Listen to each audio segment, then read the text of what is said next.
धनंजय सावंत यांच्या घरासमोर गोळीबार झाल्याची घटना घडलेली आहे। धनंजय सावंत हे आरोग्य मंत्री तानाजी सावंत यांचे पुतणे आहेत।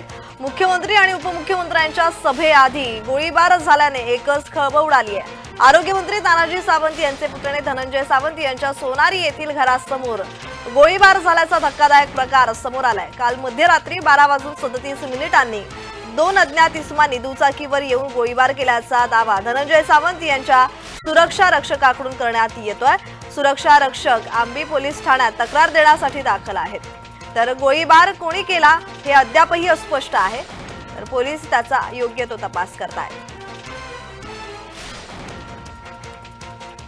धनंजय सावंत यांच्या घरासमोर गोळीबार झाल्याची घटना घडली आहे। धनंजय सावंत हे आरोग्य मंत्री तानाजी सावंत यांचे पुतणे असून मुख्यमंत्री आणि उपमुख्यमंत्र्यांच्या सभेआधी हा गोळीबार झाल्याने एकच खळबळ उडालेली आहे। आरोग्य मंत्री तानाजी सावंत यांचे पुतणे धनंजय सावंत यांच्या सोनारी येथील घरासमोर गोळीबार झाल्याचा धक्कादायक प्रकार समोर आलाय। पोलीस अधिक तपास या घटनेचा करतायत।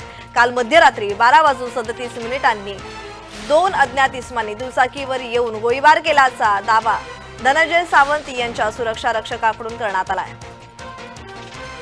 या संदर्भात अधिकची माहिती देत आहेत आमचे प्रतिनिधी उदय साबळे। उदय, धनंजय सावंत यांच्या घरासमोर गोळीबार झालेला आहे, पोलीस कशा प्रकारे तपास करतायत आणि दुसरं म्हणजे मुख्यमंत्री आणि उपमुख्यमंत्र्यांच्या कार्यक्रमाआधी हा गोळीबार झालेला आहे।